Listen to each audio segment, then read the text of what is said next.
Hello students, in this particular video lecture, I would be discussing about gymnosperms and their classifications. Now gymnosperms, as we know, usually means naked seeds. Now these plants do not have flowers, and as far as we know that the seeds which are there are not enclosed inside any specialized structure like that of the ovary, which is seen in other groups of plants like the angiosperms. Now what happens is the seeds which are there, they usually develop on the surface of reproductive structures of the plants.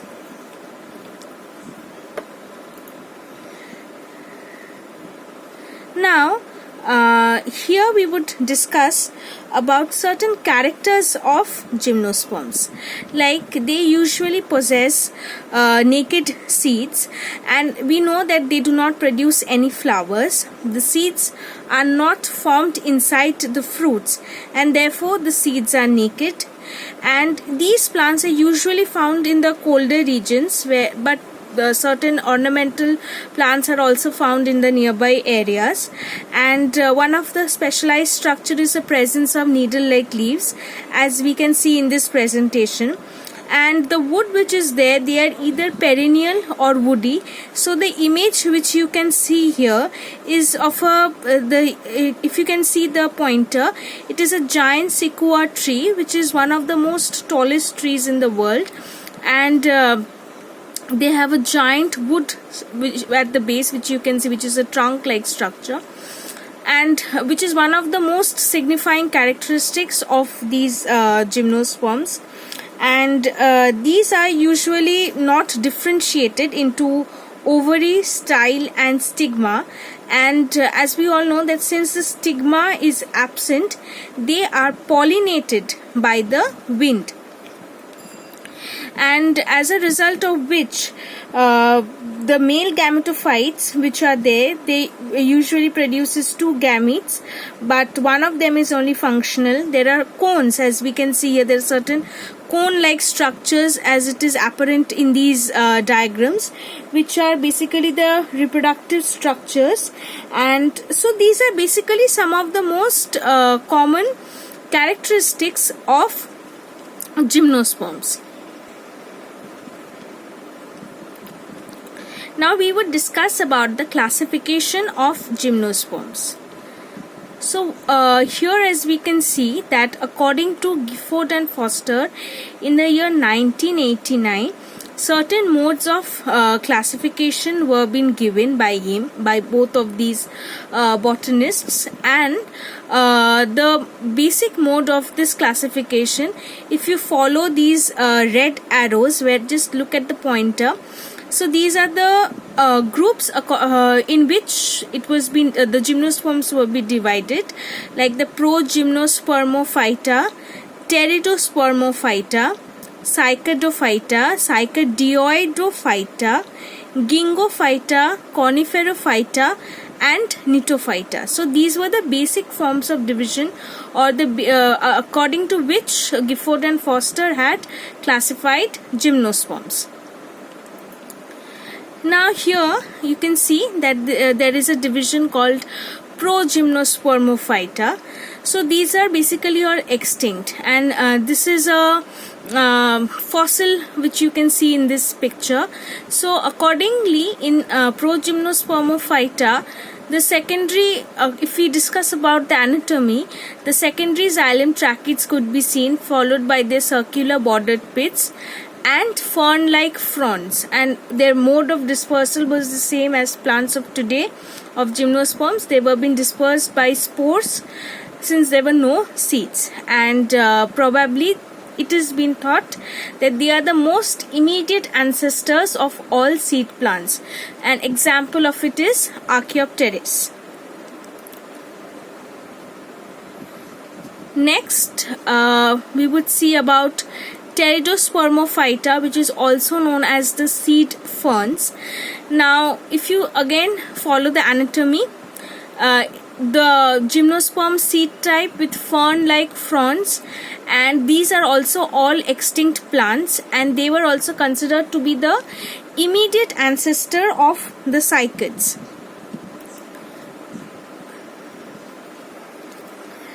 when the seed habit of these plants was studied, it was been found that the seeds and the associated pollen organs, as you can see in this picture, are amongst the most elegant structures that were produced. And the seed plants, or the seed, is usually formed by a heterosporic plant which retains the megasporangium. As here you can see, it retains the megasporangium, and it is usually retained within the spore wall, which is surrounded by integuments. And what happens is, after the megaspore germinates to form an enclosed megagametophyte, this entire structure is called as the ovule. As here you can see, after this entire process, it forms the ovules, from where these again further development occurs. Now here is an example of Pteridospermophyta. So this fossil was found upon the coal, so it is referred to as the coal fossil. And so these are certain images of showing the characteristics of Pteridospermophyta. Now moving to the group Cycadophyta. So the cycads are basically dioecious plants, that is, meaning that the individual plants are either all male or all female. Now cycads are seed-bearing plants where the majority of the members are now extinct, and they had usually flourished during the late Jurassic and the late Triassic era. Now what happens is, these have certain characteristic features, like if you here see that they are usually woody, they are long lived, and have corolloid roots. Like normal roots are there, followed by certain corolloid roots. They are called corolloid because their appearance is coral like. And the cycads usually actually resemble the palm trees, and with fleshy stems and feather like leaves. Like here you can see the leaves, and the leaves are usually very pointed, and they also have thick trunks and small leaflets which are attached to the central stem. And they usually can range in height from between a few centimeters to several meters. Now cycads are usually found in the tropic and subtropics, and some members have adapted to the dry arid conditions also, and also have adapted to the oxygen poor swampy environments. And some of these cycas plants are now being used as ornamental plants also, like they can be found in various areas which serves a purpose as an ornamental flowering or ornamental plant. Now moving to Coniferophyta. These are the most commonly known species among the Gymnosperm family. They are evergreen, and that is, they do not shed their leaves even in the winter, and these are mainly characterized by the male and female cones which forms needle-like structures. And these plants usually are found in the colder regions, found in the temperate zones, where the average temperature is around 10 degrees Celsius. And in most of the conifers, the pollen bearing and ovule bearing components are usually born on the same plant.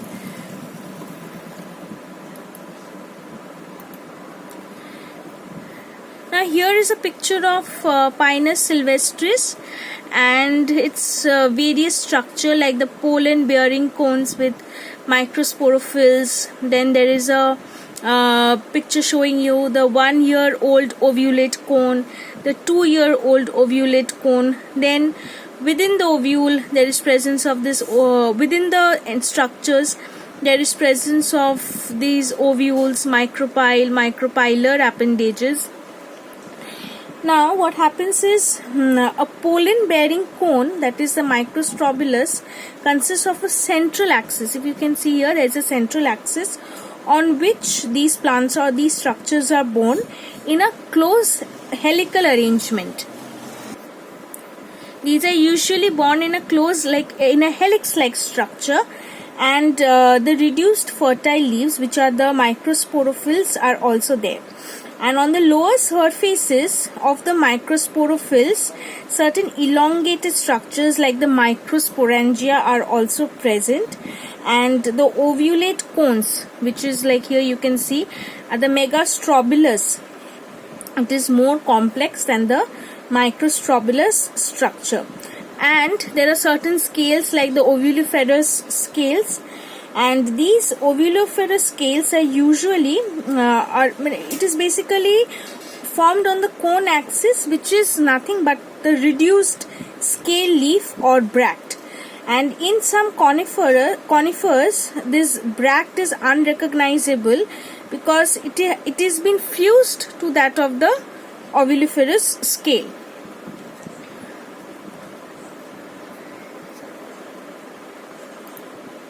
Okay. Another class of gymnosperm is this Gingophyta. Now, it is all other members of this class are now extinct except for the plant, which is the Ginkgo biloba. And these trees are usually characterized by their large fan-shaped leaves. Like here you can see there are these leaves are all fan-shaped leaves. And they have large number of applications ranging from where they can be used as a medicine to even cooking. And it has also been known that these leaves are usually being consumed to treat certain disorders which are related with memory, like the Alzheimer's. And it has also been shown that in certain research papers that these ginkgo trees are very resistant to pollution, and they are resilient to certain diseases and certain infectious infestations as well.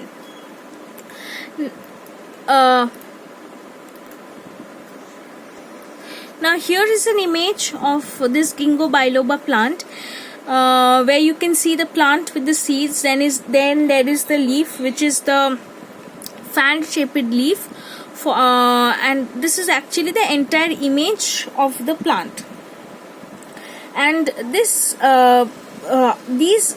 plants are hardy and deciduous trees, which resembles more like that of the angiosperm, in that the woody stem which is there is frequently, or it is very irregularly branched and bears broad leaves, which like that I have said already, it has got certain fan-shaped leaves with certain dichotomously branched veins.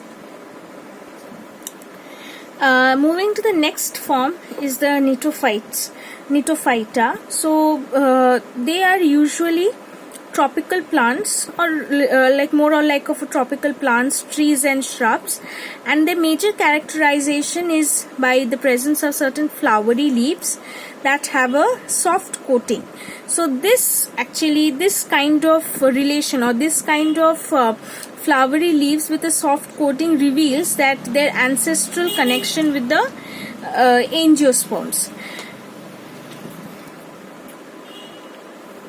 Now here you can see the most important members of Gnetophyta are basically Cnitum, Ephedra and Welwitschia.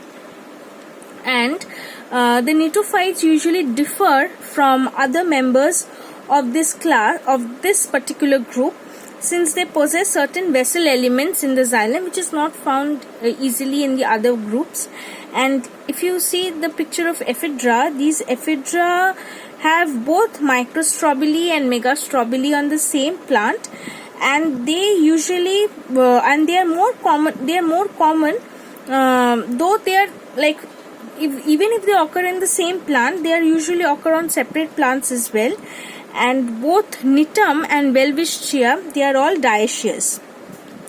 And if you see the Cnitum, the leaves are usually oval and look like that of a dicotyledonous angiosperm.